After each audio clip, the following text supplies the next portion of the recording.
Welcome to Lincoln Fire and Rescue. I'm your host, Dale Johnson. This is the best way to learn about your fire and emergency medical response team. We're glad you're joining us today on 5 City TV. Well, because thousands and thousands of apartments and houses are rental units in our growing city, we're going to talk about property owners and landlords and what they can do to help the fire department. Lincoln Fire and Rescue realized a number of years ago that landlords need to be included in the fire safety training. So from Lincoln Fire and Rescue, I have Fire Inspector Rick Campos joining us today. Fire Captain Jeff Hatcher is here too, and representing Safe Kids, Lincoln Lancaster County, the coalition is Brian Baker. Rick, Jeff, Brian, thank you so much for coming in. Good to be here. Jeff and Rick, what are landlords capable of doing to make your job easier? Rick? Sure. I'll start off that landlords are an important tool because they have got contact with their tenants on a monthly basis or even more than that. And what we like to do is give them some education that they can pass on to their tenants firsthand. And so that's what we want to do, is educate the tenant or the landlord to pass on to the tenant. From where did this come, Jeff? What's the background and the evolution of this type of training? Yeah, the fire department, we realized that smoke alarms are really important. And we got smoke alarms. We have smoke alarms on every fire truck, in the glove box of every fire truck in Lincoln. And so basically that's a big part of this training, is teaching landlords how to keep their smoke alarms in a working condition, because that's really important to have a working smoke alarm. And it's a very tough job in an apartment setting to keep tenants attentive to a working smoke alarm. So that's really the guts of the program. For a number of years now, fire department's been handing out smoke alarms, fire alarms to people of low income status in Lincoln. And you were giving away hundreds and hundreds, if not thousands, right, Jeff? Right. And you realized that you were touching lives one-on-one, but the landlords had the capability of touching so many more. Right, exactly right. We will give smoke alarms pretty much to anyone who asks, and if there's a need. And we used to just give them, but then we got into the realizing we need to be installing them to make sure they get put up. And back in 2009, we started some efforts in an area of town where we identified the heaviest fire activity, and it happened to be around the Capitol building. And we did smoke alarm rallies, is what we called them, rallies. And we used volunteers. We put up, in between 2009 and 2011, I think we had 4 or 5 rallies. We put up over 3,500 alarms just in that area. And they happened to be about close to 70% rental properties. And so then we realized we could effectively make our program that much stronger if we targeted the landlords instead of the individuals in the apartments. And so with this landlord effort, we're hoping to affect a larger portion of the community, but on a much stronger level, because we're getting at the heart of the owners of the property who care more about the property, oftentimes. So, what do you teach the landlords and the property managers? Oh, well, we teach them a lot of things. Basically, the first thing we want to do is teach them what it's like in a fire, and we want to teach them that so they can understand why they need to pass this on to their tenant. So we're going to teach them that, show them what it's like in a fire, listening to a 911 tape that actually happened here in Lincoln. They can place themselves in that. They can close their eyes and actually visualize them in that fire. We're going to teach them how to use a fire extinguisher.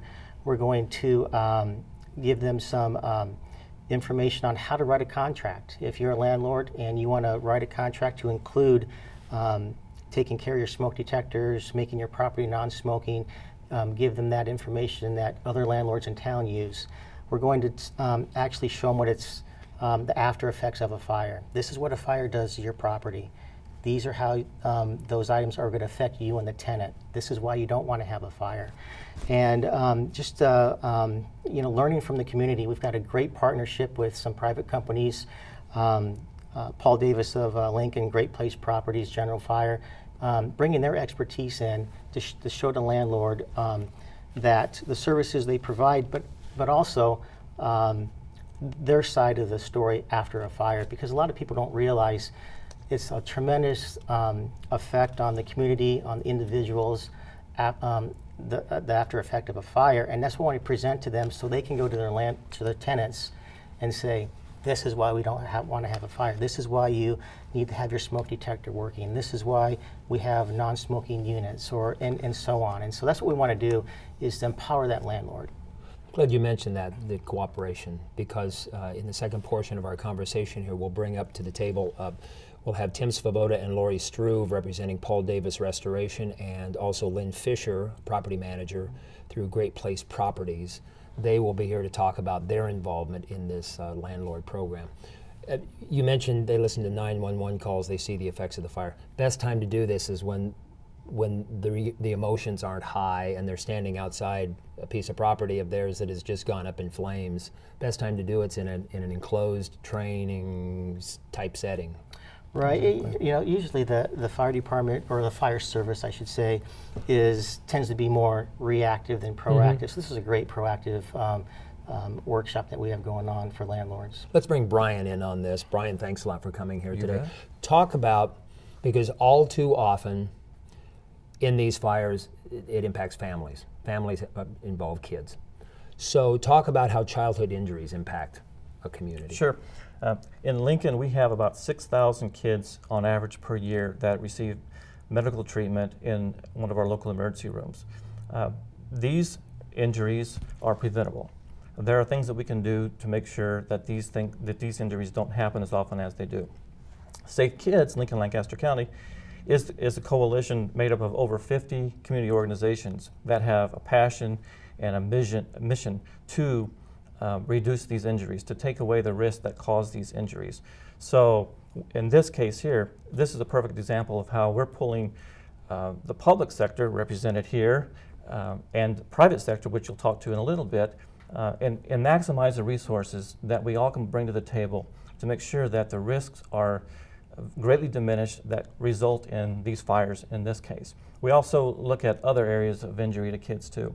So that's Safe Kids' role, is to help bring the community together to maximize our abilities, our capabilities, our resources, to see that these injuries don't occur at the rates they're occurring at this point. Today we're talking about fire, but Safe Kids has its stamp on safety issues, that just dealing with kids that go beyond fire.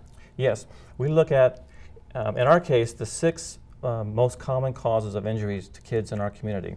So we have task forces. This is the task force for fire and burn prevention. We have water safety, we have home safety, we have sports injury prevention, we have bike and pedestrian safety.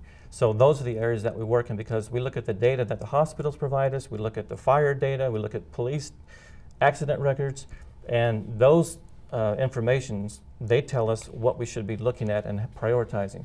So that's the Safe Kids' role, is to make sure the community is aware of the needs out there as far as the injuries that are occurring, and then try to pool the resources together to best address them. This program is in other communities around the country too.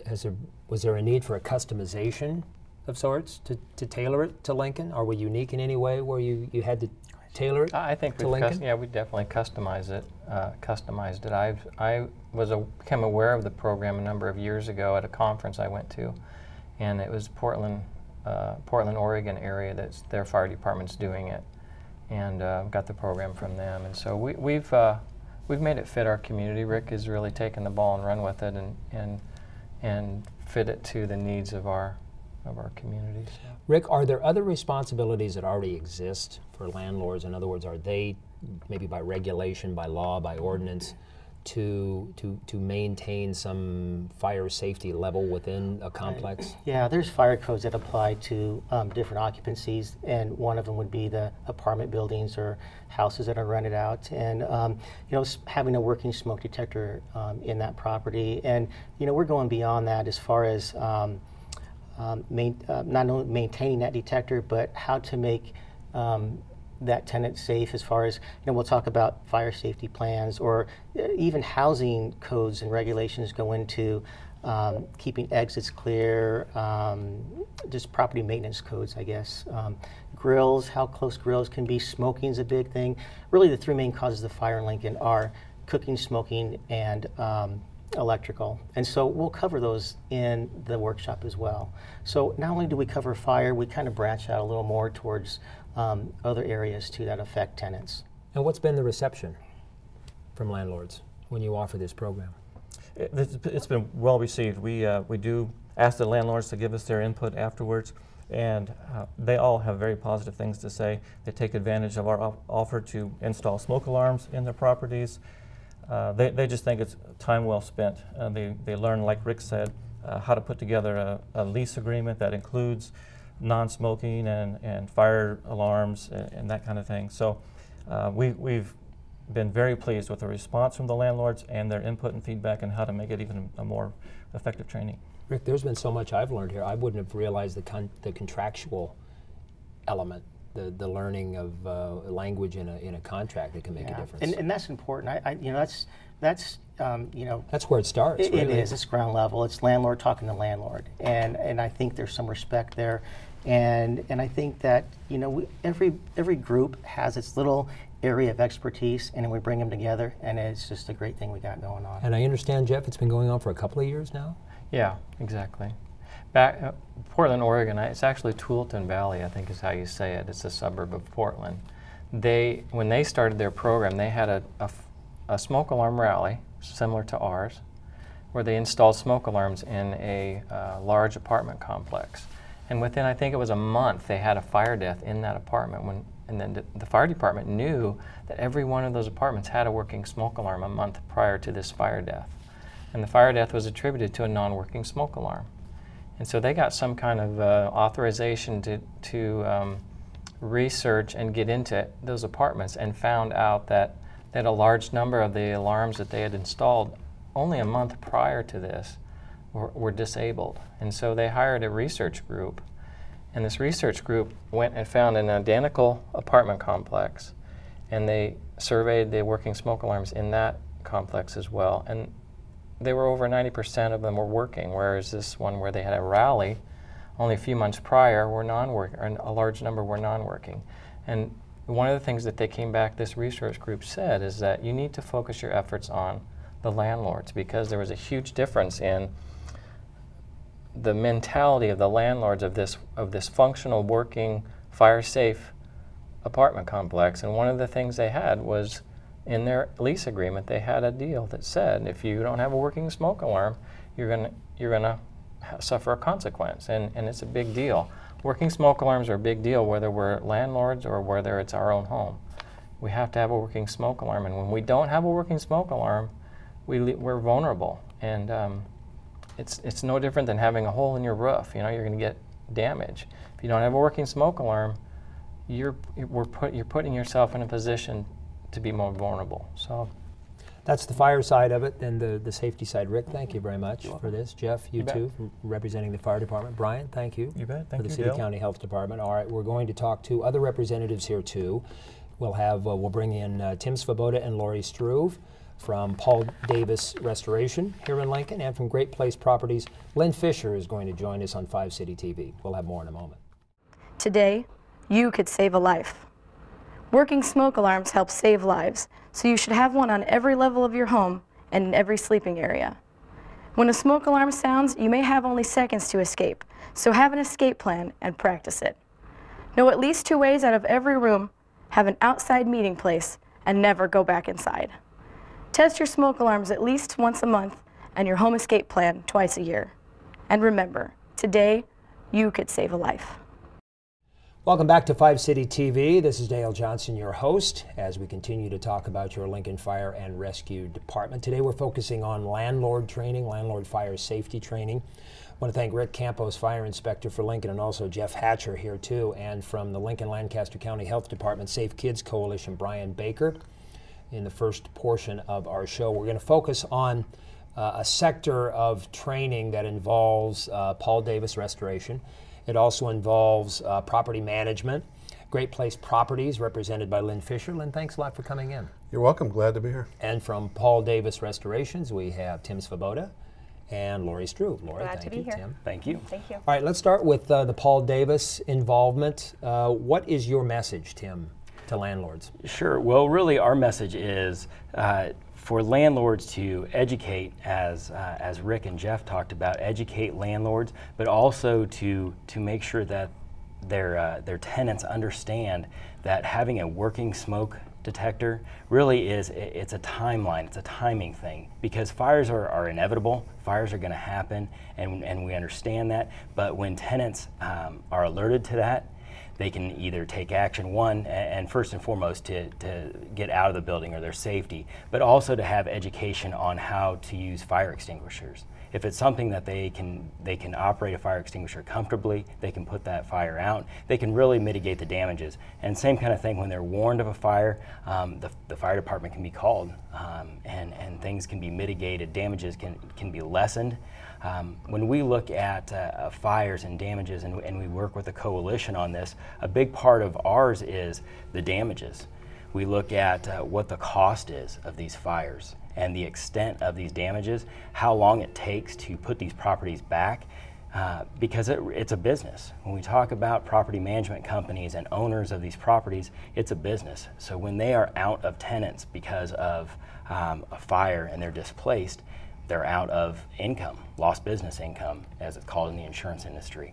And then you have tenants that are displaced, and that goes into another sector of it, of insurance, renter's insurance, that sort of thing. So really our message is to the property owners, to the management companies, to make sure that they educate their tenants on safety, on the importance of having these detectors and having them operating, having batteries in them, and making sure that they're in the right locations. Continue that line of thought, Lori, because it is in the property manager / landlord's best interest, financial interest at that moment and long term, to be educated with this information. Right. The better that they've educated their tenants on quickly reacting to a fire if it does happen, the benefit for them in the long run is, we show in the class just examples of how long it will take. So you've got, sometimes it can take 3 to 6 months, sometimes even a year to get a property back to its original state. And with that, like Tim said, they've got loss of rents, people that are displaced. A lot of times you will find people that haven't gotten renter's insurance or don't have renter's insurance, so that slows down the process of being able, whether it would be us or someone else that would be going in and doing the repairs.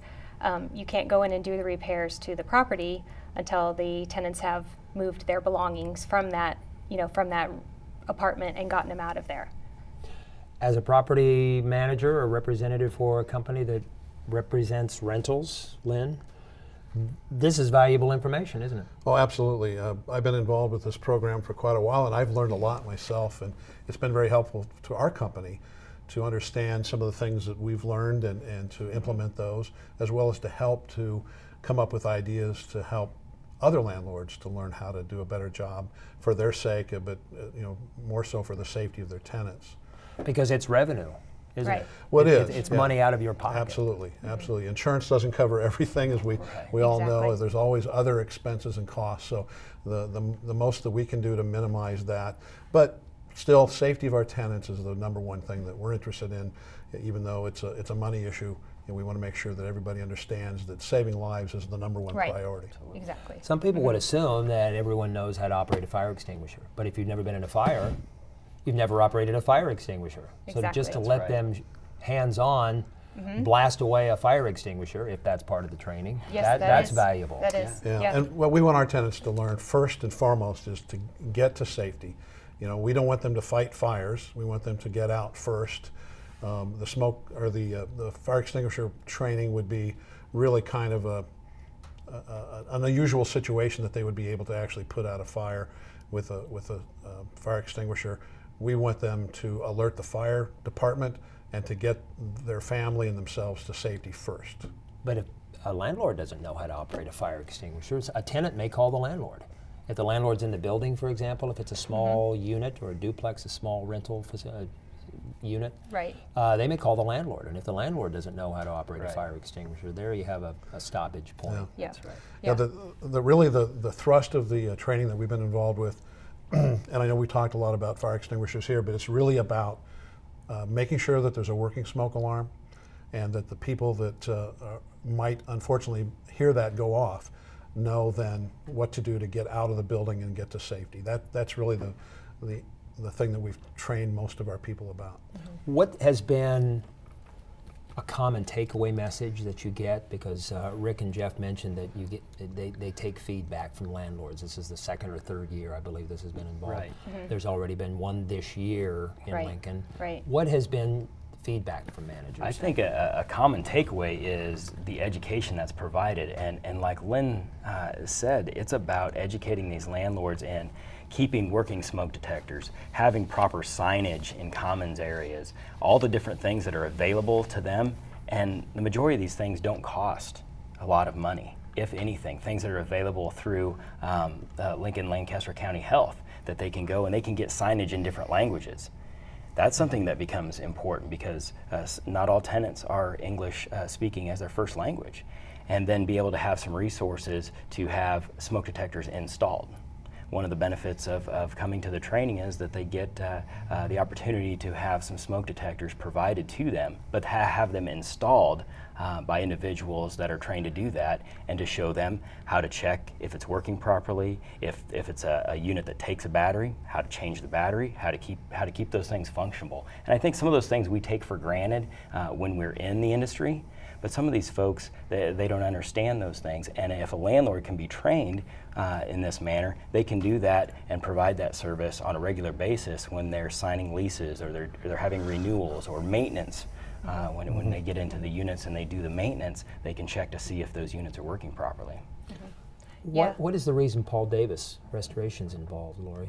Well, you know, when it first, we had someone from the Safe Kids Health Department kind of came to us and told us what they were kind of looking into doing. And, you know, we see it as really as a community service, you know, to provide. We want to support what we can in the community. It's a great program. It definitely, of course, it ties into our business as far as restoration, but that's not the main focus. The main focus is, like you said, saving lives, making sure that smoke detectors are working, and you know, that we've made sure that the community is taken care of.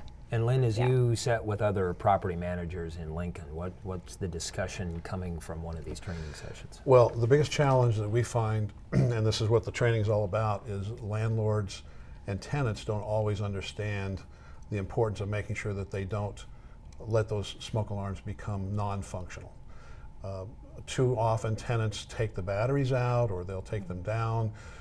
Maybe they had a nuisance alarm that goes off from cooking. They burn toast or something like that. They take it down, they forget to put it back up, or it's put in a position in the apartment where it goes off too often because of being close to cooking, or maybe close to a shower. Sometimes the steam from a shower will make those alarms go off. So what we try to do is emphasize to landlords that they've really got to have an attitude that it's important that they spend the time, especially at the point of signing the lease with the tenant, explaining how and why it's so important that they keep those smoke alarms working for the safety of their own family, but also of the other people in the building. Because if one unit has a non-functioning smoke alarm and there's a fire there, and people aren't home, and the alarm doesn't go off, then that fire becomes much more you know, severe, and it can do a lot more damage to the property. It doesn't take much of a fire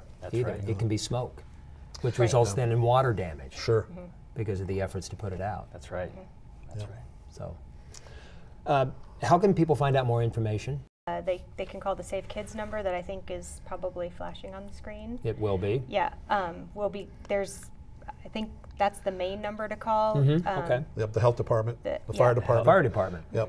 Any of those folks, I'm sure, can direct people to the training that we have. Okay. Any of us that are involved really can get on the websites and look for the information, and any of us would be glad to help however we can. Good. All right, Lori, thank you. Yes, very thank much. you. And Tim, thanks a lot for representing Paul Davis. And Lynn, Thanks for having me. good to see you.